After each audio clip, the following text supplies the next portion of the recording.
Hi and welcome to part 9 of this Crash blog series. Today we are going to deploy this project to a live server.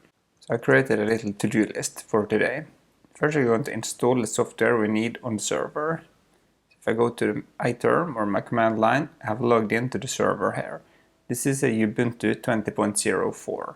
The first thing we need to do then is to install and update the server. We can begin by running sudo apt-get update for updating the resource images, and then when that is done you can say sudo apt-get upgrade to run the actual upgrade of the data. So this is always nice to do before you start installing software on your server.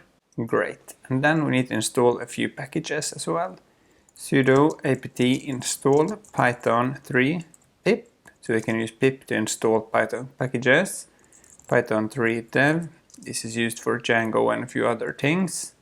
Lib pq-dev, Postgresql-contrib, and Nginx, which is the web server we're going to use. So then we can hit enter to install all of these. I've already done this, but you need to run this command. So then I can actually set the first task to done. The next step now is to create a PostgreSQL database, because in production we don't want to use SQLite anymore.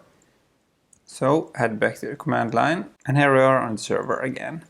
Now we need to log in to PostgreSQL by running sudo-u postgres, which is a user for PostgreSQL, and a psql.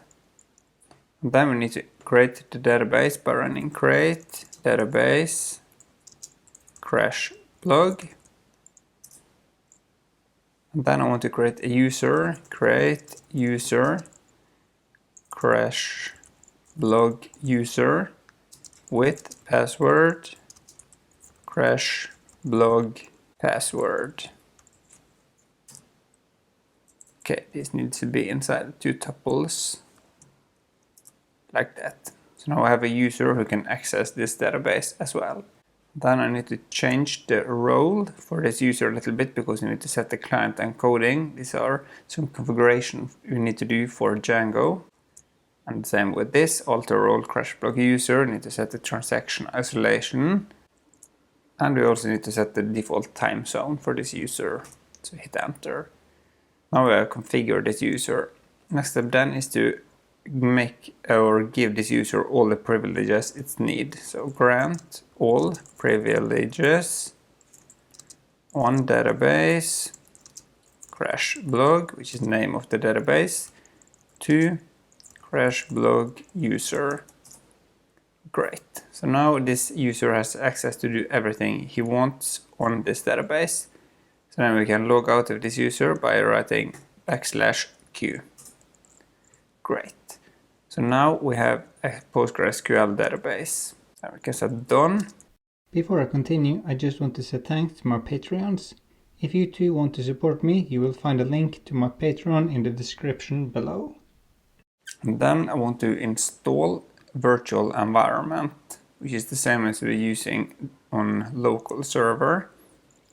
So sudo-h pip3 install upgrade -s upgrade pip, just to make sure that we install and update to the newest one. And then we say sudo-h pip3 install virtual env to install virtual environment. Okay, I already have this installed, but you still need to run this command. So then I can set the next step to done, and then I want to create folders and also groups and users for this project. So mkdir-p to create the whole path, web apps/crash blog. So now we can go to that folder, web apps crash blog. This will be the home for this user and also this project.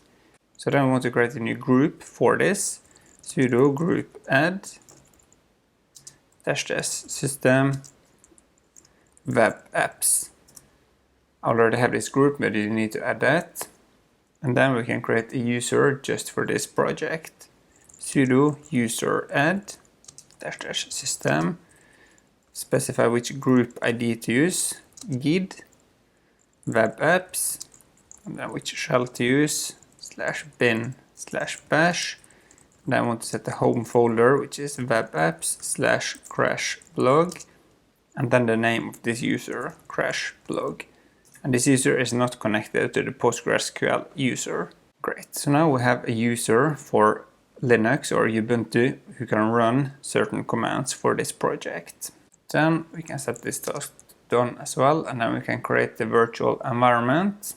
Virtual env environment 382, which is the Python version I'm running on this Ubuntu.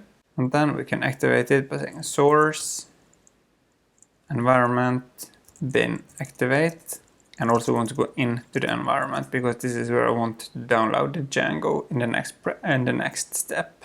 Great. So then I can actually set this to done, and then I want to get the Django project from Git. If I go to Chrome and into Git, and then I have it here, I can just copy this address, go back to the command line and say git clone and paste the address. Now I have a new folder here, crashblog, with the whole project in it. Perfect. So then I want to install the same packages we have locally here on the environment here on the server. And to do that, we first go here and say pip freeze, hit enter. And this will give me a list of the installed packages. As you can see, it's Django, Pillow, and then a few dependencies that Django has. So I can copy this list, go to the command line, create a new file by saying vi req.txt, which stands for requirements.txt. Then I paste it here by typing I and then command V. And then I just want to save and quit this by hitting escape, :W, Q, and then enter. And then I can install that list by saying pip install -r to read the file req.txt. Great, so now I will have an identical environment here as I have locally, so then I should expect that everything should run as it should. And I need to install one more package, pip install psycho pg2-binary. This is used for using Django and Postgresql together. Nice. So then we have everything we need there. And I also have the code, so now everything there should work. So I can set this task to done. I can set this task to done, but before I go to this one, I just need to configure the settings file a little bit. So go into crashblog. And then I want to copy the settings file because I want a separate settings file for the production. So copy it to settingsprod.py. And we can edit it. And then inside here we have a list of allowed hosts. Here we need to add the address to the blog, which in my case is crashblog.codewithstein.com. And we also need to find the database, because we don't want to use SQLite 3 anymore. Here we want to change this to Postgresql psychopg2. Then we need to set the name of the database, which is crashblog, and then which user to connect to Postgresql, crashblog user, and then what the password is, crashblog password, and then which host, which is localhost since we are on the same server, and the port can just be empty like this. Now we can save and quit this and go up 2 folders, so we are in the, can actually go into crashblog here because we need to populate the database. And to do that we say python manage.py --settings, because you need to specify which settings file to use, and that is crashblog.settingsprod, and then the command we want to run is make migrations. Okay, sorry, I need to have this in front like this. Python manage.py make migrations, and then specify the settings like that. And there's no changes because there are no new changes. but it's just nice to run anyways. And then migrate. So now the database was populated, or created at least. And now we can create a super user as well, so we can log into the admin interface afterwards. Create super user. Because everything we did locally will not work here anyway, so great. So now we have a user in the production environment as well. Nice. So then we can continue to the next step, which is install and set up Gunicorn. Gunicorn is an application server for Django. This will be used to host the Django part of the project. Gunicorn and Django does not work well with media files, so we also need Nginx as well. And then Nginx will point all the requests forwarded to Gunicorn. So we can begin by installing Gunicorn.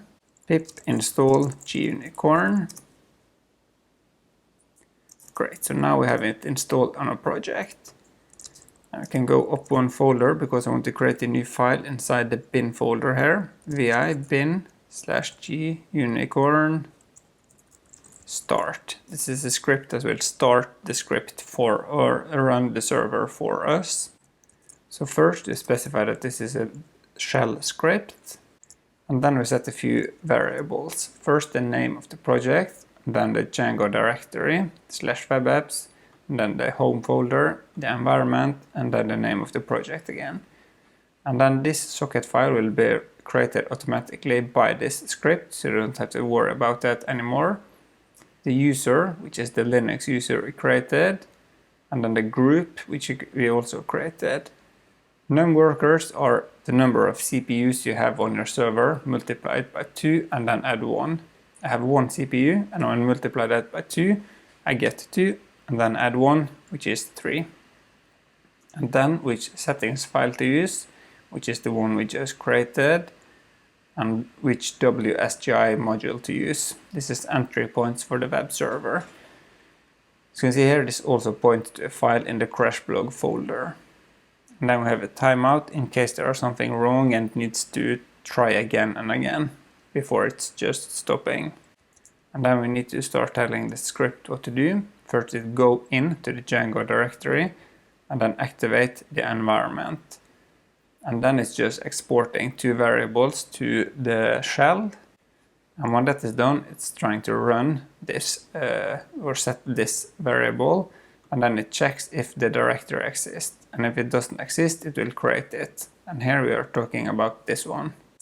And then it executes another Gunicorn script inside the bin folder.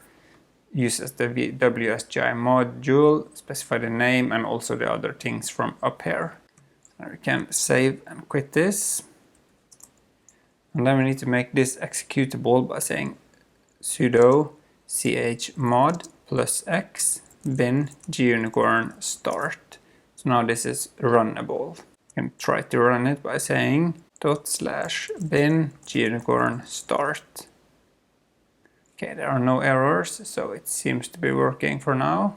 Perfect. So I can just stop it. And then we can go back to here, set this task to done. Next step then is to install and set up something called Supervisor. Supervisor helps us start this Gunicorn script, and it will also check that if it's not running, it will automatically start trying to run it and similar. So to install this, we say apt install supervisor. Okay, I already have the newest version installed, but you need to run that command. And we go into cd etc supervisor conf. This is where the configuration file for this project will be. To create it, we say vi crashblog.conf.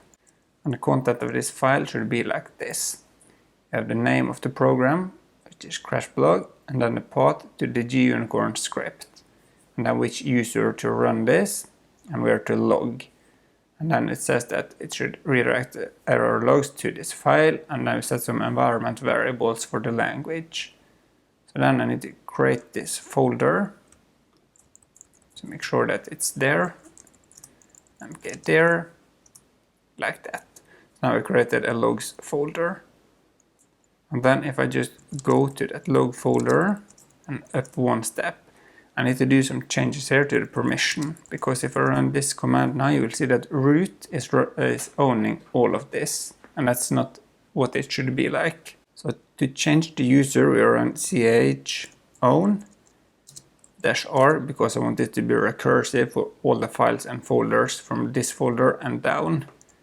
Now we say crash blog :web apps and dot, because it's this folder and everything beyond.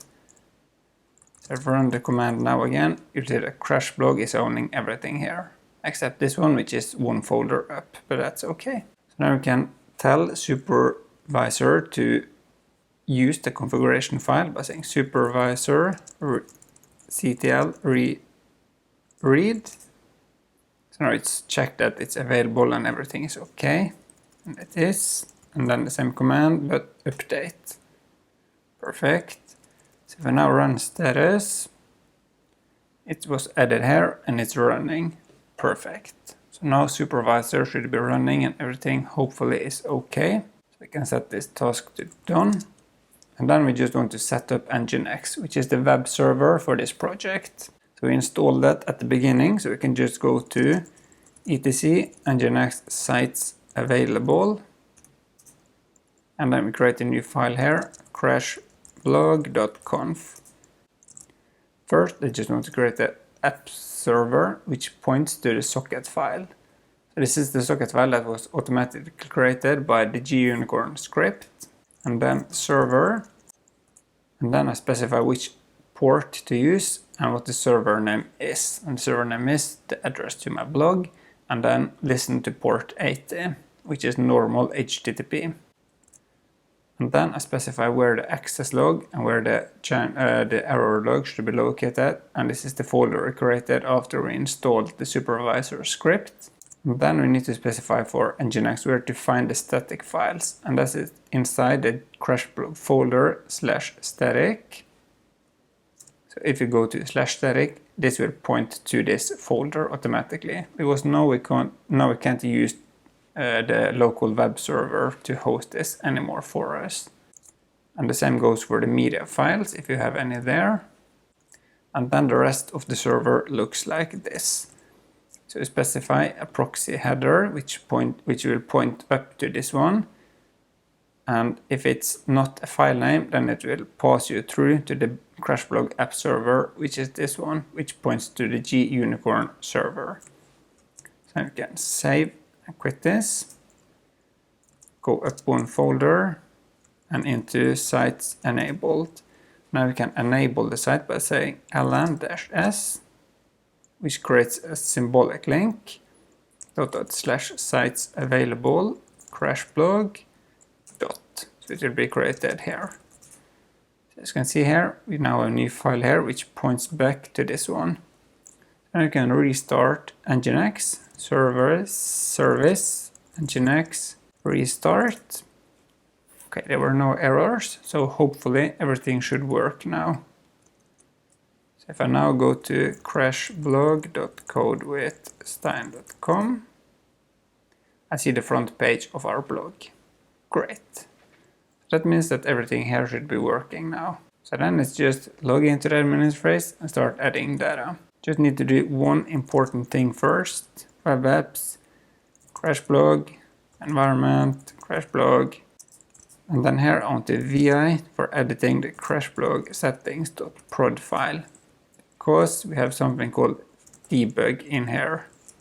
And this is set to true automatically, but we need to change this to false. So error messages will not be showing on the website if there are any. And then we can restart Supervisor, because we need to do that when we change Python files. Supervisor ctl restart crash blog.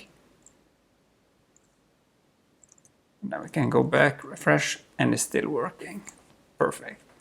So now you can log in with your admin user and add content to your blog, which everyone can see. Perfect. Hope you liked this series, and if you did, please click like below. If you want more content like this, you need to subscribe to my channel and also remember to click the bell. See you in the next video.